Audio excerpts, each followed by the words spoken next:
Things seemed to be going pretty well for the Yorkists after Edward IV took the throne from Henry VI. However, the guy who'd helped him get there, Richard Neville, the Earl of Warwick, wasn't all that impressed when Edward went off and decided to marry Elizabeth Woodville.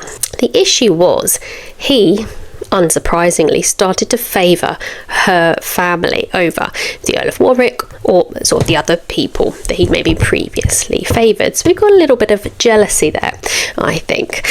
Relations fall apart so badly that by 1469-1470, Earl of Warwick, with the king's brother, George, Duke of Clarence, are now in open rebellion against the king.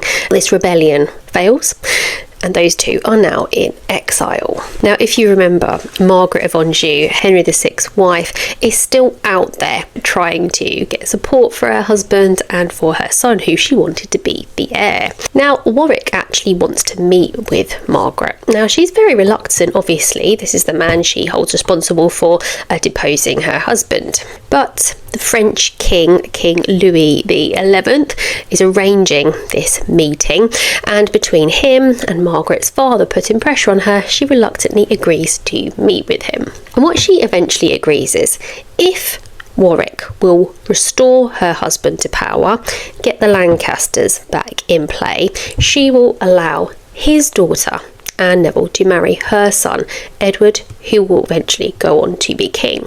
So in September of 1470, the Earl of Warwick returns to England with some French ships and troops and catches King Edward, by surprise. Edward does a runner to Burgundy, a little bit freaked out, and on the 6th of October of 1470, the Earl of Warwick presents Henry VI, released from the Tower of London, as this frail, confused man who now is once again the King of England. You can just imagine it, can't you? This scared, confused man suddenly in front of the people again as their king again, and he even gets a second coronation. And Louis XI announces an alliance with Henry, and that there should be 3 days of celebration in Paris. Now, Henry really wasn't able to rule, so unsurprisingly, Warwick steps in and rules in his stead, but the nobility are just too divided to listen to him. So Margaret of Anjou and her son Edward, the future heir, stay in France because it's just not safe to come back yet until Warwick has everything under control. Meanwhile, Edward IV, the former Edward IV, is planning his return to England.